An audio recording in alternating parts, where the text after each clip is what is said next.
अस्सलामुअलैकुम, आप देख रहे हैं PSL हंगामा और मैं हूं आपके साथ मोहम्मद एहसन। कल लाहौर की जानिब से एक दफ़ा फिर से साबित किया गया है कि लाहौर को लाहौर के अंदर हराना मुश्किल ही है और इस्लामाबाद ने एक दफ़ा फिर से ये साबित कर दिया कि लाहौर के अंदर उनको हराना बहुत ही आसान है। हमने देखा कि इस्लामाबाद का रिकॉर्ड लाहौर के अंदर अच्छा नहीं रहा। इससे पहले लाहौर का पेशावर के साथ जब मैच हुआ था तो वो एक डू एंड डाई का सिचुएशन थी जिसमें लाहौर कलंदर्स की जानिब से कम बैक किया गया और उसके बाद लाहौर एक चैंपियन टीम बनकर उभरी है। इस मैच पर डिस्कशन करने के लिए हमारे साथ सकलैन मुश्ताक साहब मौजूद हैं और सलीम मलिक साहब हमारे साथ स्टूडियोज़ में मौजूद हैं। सकलैन भाई, सबसे पहले आपका रुख करते हैं। बहुत शुक्रिया आपका, आप हमारे साथ मौजूद हैं। कैसे देखते हैं कल लाहौर की परफॉर्मेंस, और ये परफॉर्मेंस का सिलसिला सिर्फ कल नहीं था, उससे पहले जो लाहौर की जानिब से कराची को शिकस्त दी गई, फिर कल का जो मैच था, कैसे देखते हैं लाहौर एक बड़ी चैंपियन टीम बनकर उभरी है? ये लाहौर छा गया है जी। लाहौर ने जो काम कर दिया है पिछले 2 मैचों में, I think I give lot of credit to Shaheen Afridi. उससे एक इंटरव्यू लिया गया था जब वो कराची से गालिबन हारे थे। बड़ा आई थिंक इम्पोर्टेंट मैच था लाहौर कराची का, और उसका चेहरा नीचे था बट अंदर से उसका आज़म इरादा बहुत पुख्ता था, स्ट्रॉन्ग था। गालिबन रमीज भाई ने पूछा और उसने कहा जी कि हम इनको सेमीफाइनल में जाके देखेंगे, अगले राउंड में या सेमीफाइनल, कुछ इस तरह की उसने बात कही थी और उसने ठाना हुआ था। और आई थिंक जब लाहौर कराची का मैच हुआ उसमें भी आउटस्टैंडिंग किस्म की लाहौर ने परफॉर्मेंस दी, खास तौर पे शाहीन अफरीदी की जो है वो लीडरशिप क्वालिटीज़ और जिस तरीके से उसने ऑपरेट किया पूरी टीम को।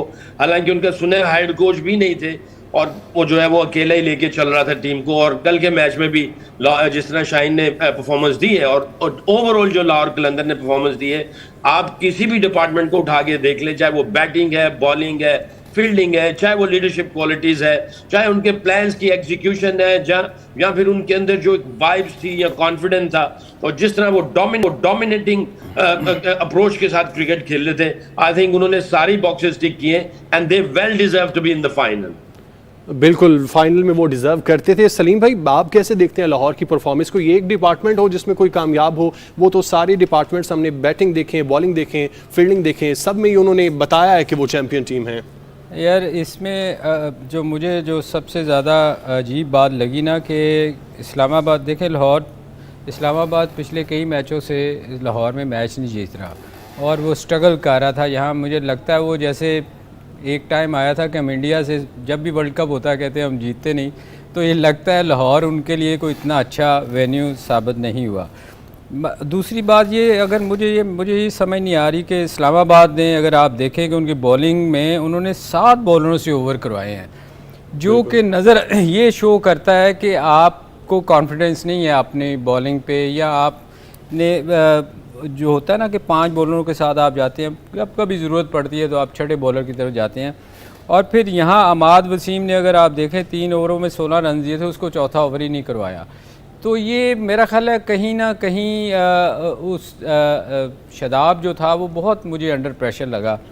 फिर अगर आप देखें, हम फ़हर से एक्सपेक्ट करते थे कि बहुत ज़्यादा स्कोर करेगा। अच्छा, कल मैं हमेशा इनकी बैटिंग की बहुत ज़्यादा करता था, बॉलिंग का मैं इनका नहीं इतना लाहौर कलंदर का कर रहा था। और कल मगर देखें वो टॉप जो बैटिंग है वही लेके इस्लामाबाद को चलेगी। मैं हमेशा कहता हूँ जब 200 का स्कोर जब बोर्ड पे लगा होता है ना, तो फिर आप एक टारगेट देते हैं अपने बॉलिंग के लिए कि उनके लिए बड़ी आसानी होती है कि 10 रन चेज करनी होती है। मगर इसमें एक चीज़ मैं सलमान मिर्ज़ा की बड़ी तारीफ़ करूँगा कि उसने पहले 4 में से 3 उसने आउट किए हैं, और जो जिसको कहते हैं ना वो पंजाबी डंड पाया, वो उसने सलमान ने डाला है। उसने पहले 4 विकेटें जो आउट हुई हैं, उसके बाद मेरा ख्याल है इस्लामाबाद स्ट्रगल ही करता रहा। अगर इनकी बैटिंग भी देखें इस्लामाबाद की, तो ये साहबजादा के अलावा, फरहान के अलावा, ये स्ट्रगल ही करते हुए मुझे नज़र आए हैं। इस मैच में भी स्ट्रगल करते नजर। वहाँ बैटिंग अगर आप देखें तो पिछले 2-3 मैचों से लाहौर बड़ा अच्छा परफॉर्म कर रही है। अगर फ़खर नहीं चला तो नीचे से नईम ने कर दिया, अब्दुल्ला ने कर दिया, कितनी खूबसूरत बैटिंग की थी पिछले मैच में, परेरा ने कर दिया, राजा पस्के जो है, ये मतलब उनकी बैटिंग बहुत चल रही है। तो इसलिए मुझे हमेशा लाहौर की बैटिंग पे इसलिए कॉन्फिडेंस होता है। देखिए पिछले मैच में उन्होंने चेज़ किया, 190 चेज़ कर गई। इस मैच में उन्होंने टारगेट दिया 200 प्लस। तो मेरे ख्याल में बैटिंग बहुत बड़ा रोल अदा कर रही है, क्योंकि जो छोटा फॉर्मेट होता है ना, इसमें बॉलर के लिए चांसेस होते तो हैं पर मार बड़ी पड़ती है। बिल्कुल, इसी इस्लामाबाद की जो बैटिंग है इस पर सकलैन मुश्ताक साहब से बात कर लेते हैं। सकलैन भाई, इस्लामाबाद का अगर हम ओवरऑल बात करें, लाहौर के अंदर वो इतनी कामयाबियां हासिल नहीं कर सके, और अगर इस सीज़न की बात करें तो वो कोई मैच भी लाहौर के अंदर नहीं जीत सके। अगर हम बात करें उनके ओपनर मोहम्मद शहजाद की, तो इतने इंपॉर्टेंट मैच में मोहम्मद शहजाद को, एक नया प्लेयर है, उसको आपने ओपन करवा दिया और टारगेट आपका 200 प्लस है। इसके कैसे देखते हैं आप इस्लामाबाद की बैटिंग लाइन को? देखिए, अभी हम लोग ऑफ एयर थे, मलिक साहब ने मेरा ख्याल है ये स्टैट सामने दिए हैं कि पिछले 3 मैचों में इस्लामाबाद यूनाइटेड ने तकरीबन 12 चेंजेस किए। आई एम नॉट श्योर, मेरी वो नजरों से अभी नहीं गई क्योंकि मैं एनालिसिस कर रहा था, देख रहा था पिछले मैचेस भी, और तो मुझे मेरा इस तरफ ध्यान नहीं गया। गालिबन मलिक साहब ने ये कहा है, जब आप जा रहे होते हैं नॉकआउट में, एलिमिनेटर में, नॉकआउट में, बड़े मैच की तरफ, उस वक्त आपकी कोई चेंजेस होती नहीं है। चेंजेस आप शुरू से कर सकते हैं और बाद में आपकी एक सेटल सपल टीम बन जाती है। आपको पता चल जाता है ये मेरे बेस्ट 11 है और ये बेस्ट 11 के अंदर मेरे टॉप ऑर्डर के ये रोल्स हैं और ये टॉप ऑर्डर है, ये मिडल ऑर्डर है, ये 5 ओवर करने वाले हैं, सबके रोल्स डिफाइन होते हैं। तो अगर पिछले 3 मैचों में इस्लामाबाद यूनाइटेड के 12 चेंजेस हुई हैं तो ये सारा एविडेंस सामने आ ही गया इनकी परफॉर्मेंस के थ्रू। अगर देखा जाए तो इनके जो मेन प्लेयर थे जो परफॉर्मेंस दे रहे थे, एक तो वो फॉरनर था हाउस या हाउस करके नाम उसका नाम है, वो नहीं था। कॉलिन मनरो नहीं था जो कि काफी अच्छा परफॉर्मेंस दे रहा था। दो के उसकी यानी हर मैच में नहीं थी performance, but team heavily rely कर रही थी और ये पीछे काफी अच्छे से परफॉर्मेंस देता आ रहा था। एलेक्स एल्स ने एक अच्छी नॉक की, वो भी वो गायब था। और फिर इनका जेसन होल्डर जो था, जो कि हाईएस्ट विकेट टेकर था और उसने भी कई मैचों में मैच विनिंग परफॉर्मेंसेस दी, वो भी नहीं था। तो कुछ ये भी था, कुछ बहुत सारी चेंजेस भी थी, उसके साथ बैटिंग ऑर्डर की भी चेंजेस। तो ये 3-4 चेंजेस जब होती है ना तो उस वक्त आपको जो है ना वो मुश्किल पड़ जाती है, क्योंकि you are still trying to find a best combo on the day against the opposition in a crunch situation. That's the difficult situation. Nobody wants in that sort of situation कि उसमें जाके वो अपने प्लान्स को execute कर सके। तो I think बहुत सारी चीजें इस्लामाबाद यूनाइटेड के अंदर चल रही थी और प्लस कुछ इंजरीज भी थी।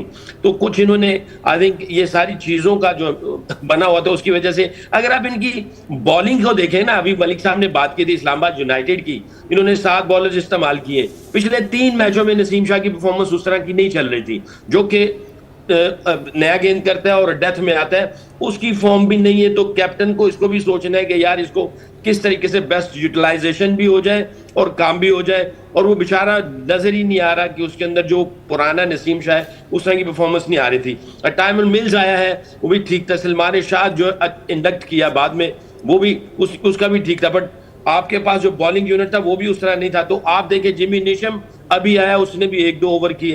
तो जब आपके पास कोई समझ नहीं आ रही होती ना बॉलिंग यूनिट में, जैसे अब लाहौर कलंदर की तरफ पता है भी जो है अपना शाहीन अफरीदी जो है ऑन टॉप ऑफ जो है वो आके ऊपर से अटैक करेगा, फिर सलमान मिर्जा है वो कर रहा है, फिर इनके पास हारिस रऊफ है, फिर जमान खान भी बीच में आता है, फिर इनके साथ इनके स्पिनर्स भी बीच में आ जाते हैं। तो बॉलिंग यूनिट भी सॉलिड लग रहा है। तो आप अगर इधर देखें तो इनकी ना परफॉर्मेंस है, ना एविडेंस है, ना इनके अंदर वो सॉलिडिटी नजर आ रही है। आई थिंक बहुत सारे इश्यूज थे, इसीलिए मैंने कहा लाहौर कलंदर डिजर्व करता है और डिजर्व करता था कि फाइनल में जाना। सकलैन भाई, आपने बैटिंग और बॉलिंग की बात की इस्लामाबाद की। साहबजादा फरहान जो पूरे सीजन में परफॉर्म करते चले आ रहे थे, उनको कीपिंग करवा दी गई। हालांकि अगर उनका रिकॉर्ड उठाकर देखा जाए तो एज अ बैट्समैन और साथ एज अ कीपर बैट्समैन, वो 2 डिफरेंट तरह के प्लेयर हैं। वो उनका रिकॉर्ड जो कीपिंग के साथ है वो बिल्कुल वैसा नहीं है जिस तरह वो परफॉर्म करते चले आ रहे हैं। उनकी जानिब से जो मैनेजमेंट की जानिब से कीपिंग कराई गई है, उस पर कैसा आप लेते हैं? वो देखे ना, जैसे पहले कहा कि हमने ऑफ एयर, ये मलिक साहब ने मुझे बात दी और मैं भी स्टडी कर रहा था कि बहुत सारी चेंजेस चल रही हैं, क्योंकि जो हमारा विकेट कीपर इनका इस्लामाबाद यूनाइटेड का विकेट कीपर था वो आजम खान, वो बेचारा बैटिंग में तो उसका कुछ सीजन लगा ही नहीं और कीपिंग में भी वो स्ट्रगल कर रहा था। फिर वो यंग लड़के को लेके आए गाजी गौरी को, उसमें भी उनको स्पार्क नजर नहीं आया। बैटिंग इनकी वैसी वो नहीं थी, कॉलिन मनरो भी नहीं था, हेल्स भी नहीं था। इन्होंने कहा यार किसी तरीके से एक्स्ट्रा बैट्समैन को डाल दिया जाए कीपर की जगह पे और किसी तरीके से जनाब इसको जो है साहबजादा फरहान को कीपिंग करवा दी जाए। मैं ये समझता हूँ टू मैनी एक्सपेरिमेंट्स, आप इस तरह जाके नहीं करते, आप वापस उसी पे चले जाते आजम खान के ऊपर। जब उसको रेस्ट दिया, मेरा ख्याल है उस वक्त बैटिंग कोच या हेड कोच को चाहिए था उसके साथ उसकी मेंटरिंग करते, उसको सुनते, बीच में रेस्ट भी आ गया था, थोड़ा सा उसका कॉन्फिडेंस बूस्ट करते, क्योंकि उसके अंदर पोटेंशियल है, वो गेम चेंज कर सकता है। 20-25 गेंदे अगर खेलता है तो गेम चेंज कर सकता है। जिस तरह ये स्टैट्स सामने आ रहे हैं, अगर वो उसका कॉन्फिडेंस बिल्डअप किया होता, उसकी लुक आफ्टर की होती, तो मेरा ख्याल है अगर उसी को वापस लेके आते तो शायद सर्कमस्टांसेस थोड़े से डिफरेंट होते। बहरहाल अब हो चुका, अब भुगतना पड़ेगा इनको, इस्लामाबाद यूनाइटेड को। अब रोए बैठ के सलीम भाई रोए बैठ के अब जाहिर सी बात है उनके पास रोने के अलावा ऑप्शन क्या है, जिस तरह के उन्होंने कारनामे सर अंजाम करीब आ दिए गई और मंजिल हासिल नहीं की। बिल्कुल। सलीम साहब, आप कैसे देखते हैं कि अब इस्लामाबाद की मैनेजमेंट जो उनके कोच हैं वही अब पाकिस्तान क्रिकेट टीम में उनको सेलेक्ट कर लिया गया है, इस तरह के फैसले जो कि इस मैच में उन्होंने किए गए या पूरा सीज़न हम देख लें जिस तरह के फैसले इस्लामाबाद यूनाइटेड की जानिब से किए गए, हालांकि अलग बात है कि पहले 5 मैच उन्होंने जीते थे और उसके बाद उनके हारने का सिलसिला शुरू हुआ था। अब वही कोच पाकिस्तान क्रिकेट टीम को भी कोचिंग करेंगे तो कैसे देखते हैं इसको? महल अभी सक्की ने कहा था कि वो शायद इधर नहीं है, वो हैं कि सक्की अच्छा लाहौर की बात कर रहे थे। देखें यार, ये लाहौर जो पाकिस्तान की टीम होगी वो टोटली डिफरेंट होगी इससे। इस्लामाबाद के जो कोच हैं मैं उनकी बात कर रहा हूँ कि उसमें टीम तो डिफरेंट ही होगी ना, ये लोकल प्लेयर बीच में बहुत सारे नहीं होंगे। मगर बात ये है कि मैं पहले भी कह चुका हूँ कि उसको 3 प्लेयर्स पे बड़ा कॉन्फिडेंस था, रिजवान, बाबर और शहीन। तो ये तीनों पाकिस्तान टीम में सेलेक्ट नहीं किए गए, तो लड़ाई तो मेरा ख्याल इनकी उसके आने से पहले ही शुरू हो गई है। बिल्कुल। और टीम इन्होंने फिर जो अनाउंस की है वो एक वेबसाइट पे अनाउंस कर दी, कोई पता नहीं कौन सिलेक्टर है कौन नहीं है। तो देखें अभी तो वो आया है, जो लाहौर का उसका इस्लामाबाद से उसका रिकॉर्ड है वो बड़ा अच्छा है। बिल्कुल। इस सीज़न को अगर आप निकाल लें, पिछले 2-3 सीज़न से इस्लामाबाद तो बहुत जीत रही है और टॉप पे रही है। तो देखें अभी उसको क्रिटिसाइज इतना नहीं करना चाहिए, अभी आया है, मौका बिल्कुल देना चाहिए, हर बंदे को देना चाहिए। टैंक वही है, तो उस नज़र में कि ये सीज़न जिस तरह उन्होंने एज अ कोच परफॉर्म किया है और फिर वो पाकिस्तान क्रिकेट टीम में भी है, तो सोच तो वही होगी। यार देखो, ये हमारा है पाकिस्तान, हम निकालते हैं कुरानदाजी हैं। बिल्कुल। हम जो पर्ची हाथ में आ जाती है या जो मनूवरिंग जिसकी ज़्यादा हो रही होती है, आप देखें ना, इस्लामाबाद का कप्तान है, पाकिस्तान का कप्तान है आगा सलमान T20 में, वो उसका कोच है वहाँ की टीम का।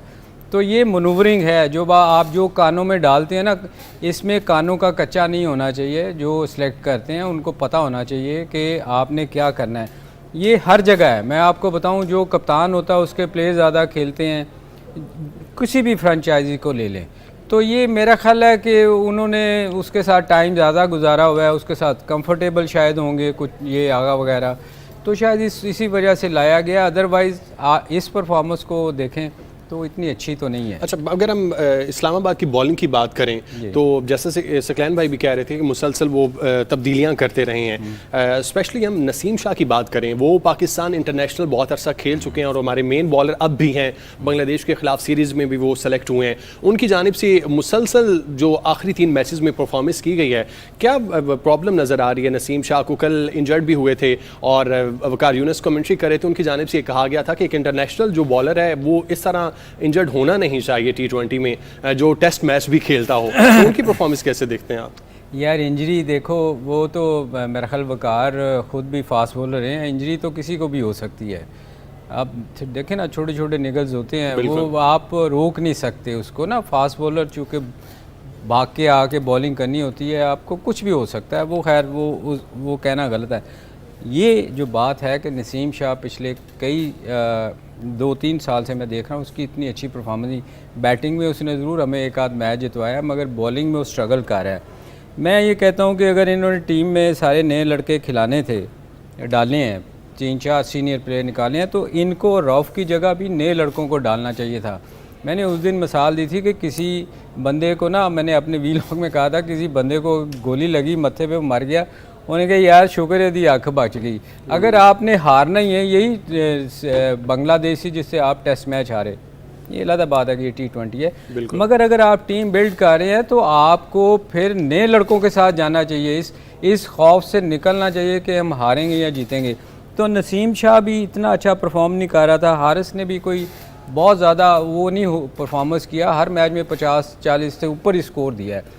तो आप जब सीनियर प्लेयर्स के साथ इसलिए रखते हैं कि यार ये एक्सपीरियंस बॉलर है, ये टीम को साथ लेके चलेगा, जब उनकी अपनी परफॉर्मेंस स्ट्रगल कर रही तो फिर आप क्यों नहीं एक यंगस्टर्स को मौका देते ताकि आप एक टीम बिल्ड कर सके। एक बांग्लादेश जैसी टीम के ख़िलाफ़ अगर आप नई टीम नहीं खिलाएंगे तो फिर आप कब खिलाएंगे? बिल्कुल, हम ये देख चुके हैं कि बाबर आजम और जिस तरह रिजवान को, शाहीन को रेस्ट दिया गया है ताकि यंगस्टर को मौका दिया जाए, इसी तरह जो बाकी भी बॉलर्स हैं, जिस तरह सलीम भाई बात कर रहे थे, उनकी जगह भी यंगस्टर्स को इन सीरीज़ में कम से कम मौका देना चाहिए। हम इस मैच पे और फाइनल पे मज़ीद डिस्कशन करेंगे, अभी एक ब्रेक का वक्त हुआ है। PSL हंगामा में आपको खुश आमदीद कहते हैं। डिस्कशन हो रही है कल के मैच की, जिसमें लाहौर कलंदर्स की जानिब से इस्लामाबाद को आउट क्लास किया गया है।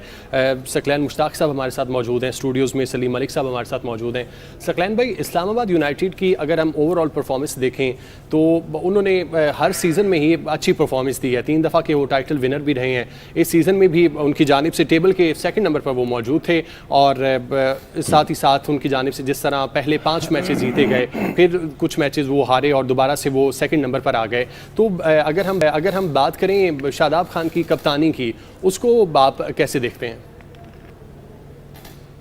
देखिए, अगर पास्ट में जाए ना, आपको एविडेंस मिल जाएंगे सारे। चैंपियंस कप हुआ था, उसमें भी उसने कप्तानी की आउटस्टैंडिंग किस्म की परफॉर्मेंस थी उसकी अपनी भी, और प्लस चैंपियन भी हुए। उससे पिछले फिर इस्लामाबाद यूनाइटेड चैंपियन हुआ और हर साल इस्लामाबाद यूनाइटेड जो है वो टॉप पे रहा भी, और पाकिस्तान का बड़े अरसे से वाइस कप्तान भी रहा। जब कभी उसको अपॉर्चुनिटी मिलती थी वो जो है वो लीड भी कर रहा होता था। तो ओवरऑल देखा जाए वो सीजन कैप्टन है और उसके अंदर लीडरशिप क्वालिटीज भी है। और बात का तो होता ही है कि जब आप कैप्टन होते हैं, जब आप लीडर होते हैं, तो आपकी अपनी परफॉर्मेंस भी ऊपर नीचे होती है। अभी PSL ने मेरा ख्याल है बेस्ट ऑलराउंडर का जो है ना अवार्ड भी इसी को दिया है। तो इसने एविडेंस सारे दिए हुए हैं, इसमें कोई शक नहीं होना चाहिए। हाँ, परफॉर्मेंस ऊपर नीचे होती है, उसको रीजंस को देखना पड़ेगा कि ये परफॉर्मेंस टीम की ओवरऑल ऊपर नीचे क्यों हुई। क्योंकि टीम की परफॉर्मेंस ऊपर नीचे होती है तो आप फौरन लीडर की या हेड कोच की जो है ना वो उसके ऊपर नजरें जाती हैं और आप उसके ऊपर तनकीद करना शुरू कर देते हैं, जो कि मेरा वे ऑफ थिंकिंग या वे ऑफ लुकिंग नहीं है। मैं हमेशा ये देखता हूं कि वो रूट कॉज क्या थी जिसकी वजह से हुआ। जैसे अभी मैंने आज पहले ब्रेक से पहले वाले जो हमारे प्रोग्राम में था, तो मैंने कहा कि मलिक साहब ने बल्कि मेंशन किया था कि 12 चेंजेस हुई हैं। अगर आप ये देखें, इनकी बहुत सारी चेंजेस हुई हैं जिसकी वजह से टीम में स्टेबिलिटी नहीं रही है, आपके प्लान्स चेंज होते रहे। आप एक चेंज करते हैं तो वो एक चेंज नहीं होती है, उसके साथ 3-4 चेंज हो जाती हैं। अगर आप एक बॉलर चेंज करते हैं तो उस बॉलर की जगह पे 3 बॉलर्स को कहीं ना कहीं एडजस्ट करना पड़ता है। लेकिन सकलैन भाई, जो कल के मैच में एक चीज नजर आई है, हैदर अली को 8वें 9वें नंबर पे भेजा गया, उसकी क्या रीजन नजर आती है? हैदर तो आई थिंक जी वो तो टॉप ऑर्डर है। मैं वो ये कह रहा हूँ ना कि मुझे ये जो चेंजिंग, इतनी लंबी चौड़ी चेंजिंग की गई है स्पोर्ट्स स्टाफ की तरफ से या कैप्टन की तरफ से, ये आई थिंक मैं इसके बिल्कुल इत्तेफाक नहीं करूंगा। मैं हमेशा ये समझता हूं कि आपकी टीम जब तक सेटल है और बैटिंग ऑर्डर सेटल है, आपको उसी तरह जाना चाहिए। और एक ये जो चीज मैचअप्स वाली होती है ना, ये आई हेट मैचअप्स कि भाई फलाना बैट्समैन आएगा तो इस बॉलर को लगा दो, ये बॉलर आएगा तो इस बैट्समैन को भेज दो। लेफ्टी राइटी कॉम्बिनेशन चल जाता है, बट आप अपने ही बैट्समैनों पे और अपने ही बॉलरों पे डाउट्स क्रिएट कर रहे हो कि तुम इसके खिलाफ नहीं खेल सकते या तुम इसको बॉल नहीं कर सकते। तो ये जो डाउट्स आते हैं, ये आपको जो है वो कप्तानी में भी मुश्किल होती है और स्पोर्ट्स स्टाफ को भी मुश्किल होती है और आपके प्लान्स में भी क्लैरिटी नहीं होती है। तो मैचअप्स मेरा ख्याल है इनको छोड़ देना चाहिए।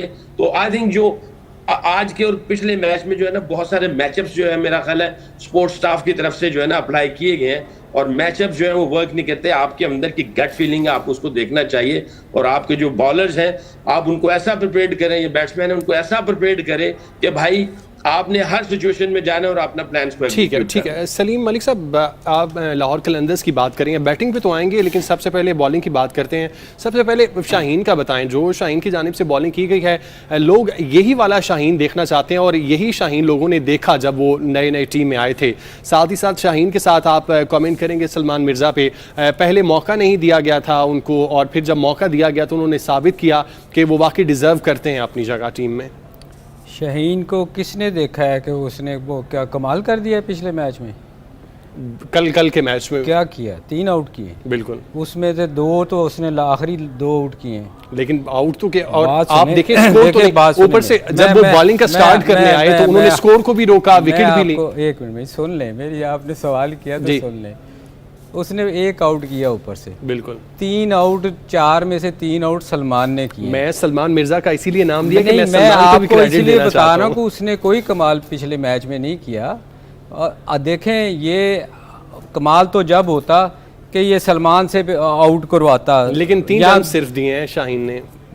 जब हम यही बात करते रहते हैं कि जी बॉलिंग में एंड में मार पड़ती है, तो जब कोई अच्छा बॉलर कर रहा हो तो अब ज़रूरी नहीं होता कि मैंने ही ओवर करने हैं। जब आसान विकेटों की ज़रूरत होती है तो आप आगे 2 आउट कर लेते हैं। आखिरी बात करनी चाहिए सलमान की, जिसने डंट डाला उनको और जिसने मैच जितवाया। असल हीरो वो था। बिल्कुल शाहीन नो डाउट, मैं उसके ख़िलाफ़ नहीं हूँ, उसने आउट किया, मगर आउट आप देखें कि किसने किस मौके पे आपको आउट करके दिए। वो 4 में से 3 तो उसके थे। देखें, इस ज़मान की आप बात कर रहे हैं ना, मैं आपको छोटी सी एक मिसाल दूं। मैं जब कप्तान बना ना, तो मैं न्यूजीलैंड जा रहे थे हम लोग, तो मैं सकलैन के ख़िलाफ़ PIA से खेलते थे, मैं फ़र्स्ट टाइम खेला। तो जब मैं खेला ना, तो मुझे सकलैन की, मैं अक्सर सकलैन को कहता हूँ कि मुझे उसकी समझ ही नहीं आई, जो बाहर उल्टा पहली दफ़ा फ़र्स्ट टाइम खेल रहे थे। मुझे बहुत सारे लोगों ने कहा, तो मैंने कहा ये क्या हुआ है। मैंने अपने जो सेक्रेटरी थे उस वक्त, चेयरमैन थे आरिफ अली खान भाई साहब, मैंने कहा जी मैं इसको टूर पे लेके जाना चाहता हूँ। उन्होंने कहा नहीं, इसका पहला टूर है, मैं अभी नहीं, इसकी इतनी जल्दी नहीं। मतलब आपको पता होना चाहिए कि विजन होना चाहिए ना कि यार कौन सा बॉलर, ये कमाल बॉलर आ गया है। सलमान जो है, इसने पिछले देखें 9 आउट कर चुका है। इसने पेशावर को भी इसने डंट डाला, 4 आउट किए। वो लग रहा है कि आपको बंदा जो है ना उसमें करंट है। मैं हमेशा क्या कहता हूँ, देखें, जब तक आप बेंच पे बैठे हुए प्लेयरों को मौका नहीं देंगे, ये वसीम जूनियर, ज़मान खान, इन्हीं को खिलाए जाएंगे तो ये सलमान की तो अगले साल शायद बारी ना आती, बाहर से बाहर हो जाता, लोगों को नज़र ही नहीं आना था। वो जो एक सर्कल है ना, जिसको आप किसी लोगों को मौका ही नहीं देते खेलने का, वो बाहर से ज़ाया हो जाते हैं। ये ख़त्म होना चाहिए, एक रीजन वाला काम ख़त्म होना चाहिए कि आप उन्हीं लोगों को दिखाते रहते हैं कि इनके अलावा हमारे पास प्लेयर ही नहीं है। अब ना इसने देखें, ये बड़ा सेंसिबल बॉलिंग की है, एक लाइन पे बॉल कर रहा है, अपनी लिमिटेशन से बाहर नहीं जा रहा। ये जूनियर और ज़मान को देख लें, जब इनको चौका लगता है इनको कोई फिक्र नहीं होती कि टीम हार जाएगी, स्कोर रोकना नहीं रोकना, आगे कभी बाउंसर मार देंगे, कभी टांग से बाहर कर देंगे। तो ये चीज़ें जो है ना, ये हमारे क्रिकेट बोर्ड के सोचने वाली हैं कि जो बेंच पे भी लोग बैठे होते हैं वो भी खेल सकते हैं और उनमें से भी टैलेंट निकल सकता है। उनको मौका ही नहीं हम देते और दे ही नहीं रहे। कई सालों से मैं देख रहा हूँ लोग बाहर बैठे ज़ाया हो रहे हैं। आप मौका देने की जैसे बात कर रहे हैं, जो लाहौर का प्लेयर्स डेवलपमेंट प्रोग्राम है उस पर काफ़ी तनकीद होती रही हमेशा से कि वो सिर्फ बॉलर ही बनाते हैं, जिस तरह हमने देखा कि हारिस रऊफ उन्हीं की पैदावार है। लेकिन हम इस दफ़ा इस सीज़न में हमने देखा मोहम्मद नईम, शुरू में तो वो थोड़े से कंफ्यूज नज़र आए, नाकाम नज़र आए, लेकिन लाहौर कलंदर्स की जानिब से भी उनको मौका दिया गया और वो प्लेयर निकले हैं प्लेयर डेवलपमेंट प्रोग्राम से। 2017 से वो लाहौर कलंदर्स के साथ हैं। उनकी परफॉर्मेंस को आप इस सीज़न में कैसा देखते हैं? नहीं, उसने अच्छा परफॉर्म किया है, बहुत आउटस्टैंडिंग नहीं है, मगर बेहतर कॉन्फिडेंस आ रहा है उसमें। मगर आप ये देखें ना, उसी को मौका मिला है और तो बाकी प्लेयरों को वो नहीं मिल रहा। बिल्कुल, उसको पूरा मौका दिया ना। आप देखें किसको वो बिठाएं, क्या फ़खर ज़मान को बिठाएं, अब्दुल्ला शफीक को बिठाएं, आसिफ अली को बिठाएं? एक्चुअली मेरी आप बात तक पहुंच नहीं पा रहे जो मैं आपकी बात समझ रहा हूँ। लेकिन जैसे जैसे जगह बनेगी वैसे ही हर जगह, हर जो फ्रेंचाइजी है ना, उसको एक ही लोगों को मौका नहीं देना चाहिए। जब अगर कोई अच्छा परफॉर्म नहीं कर रहा तो आप दूसरे जो बेंच पे बैठे होते हैं उनको मौका दें, उनको भी चांस दें, ताकि आपको नज़र आए कि पाकिस्तान में और भी प्लेयर हैं। नईम को तो पूरा मौका मिला ना, मिलना चाहिए, हर प्लेयर को मिलना चाहिए, पर हर जगह इस तरह नहीं हो रहा।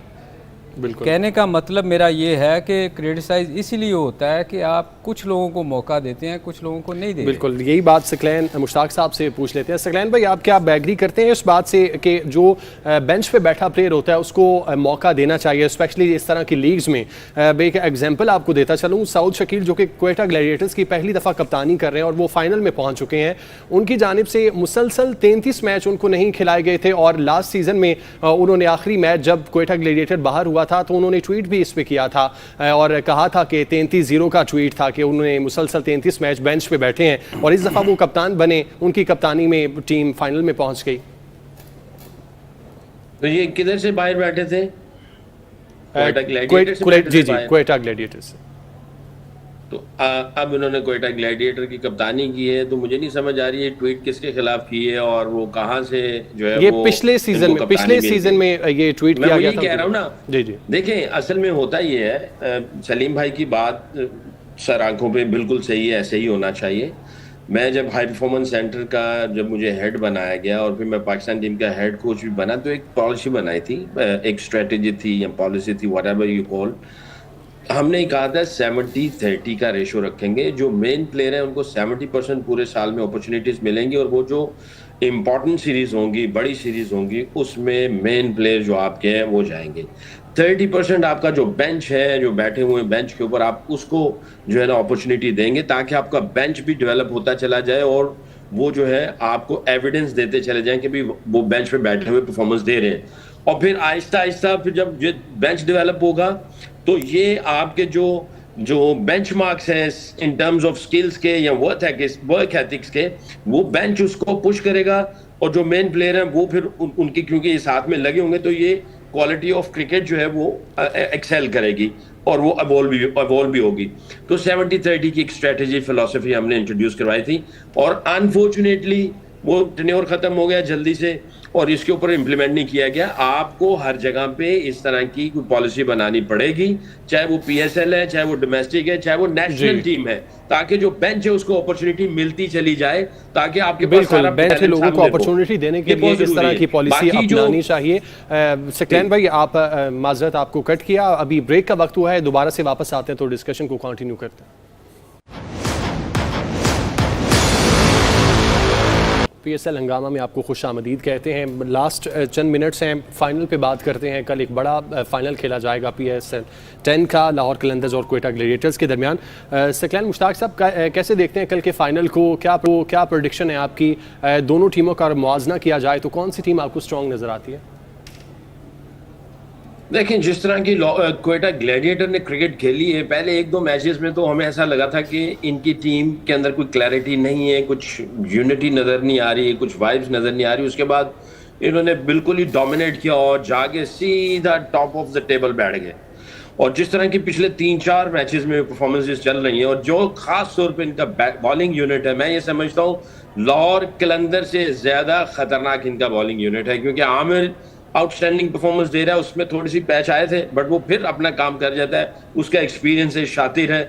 अबरार और साथ में उस्मान तारिक, उसका एक्शन क्लियर हो गया है। खुरम शहजाद ने बहुत अच्छी बॉलिंग की थी, मोहम्मद वसीम भी अच्छी फॉर्म में नजर आ रहे हैं, फ़हीम अशरफ भी जो है वो बॉलिंग में अपना काम कर रहा है, साथ में बैटिंग में भी। तो आई थिंक इनकी बॉलिंग यूनिट अगर देखा जाए कंपेयर टू लाहौर कलंदर, तो मैं इनको रेट करूंगा। और इसी तरह अगर आप बैटिंग में भी चले जाएं तो इनकी बैटिंग भी जो है मुझे कदरे बेहतर लगती है उससे, अपना लाहौर कलंदर से।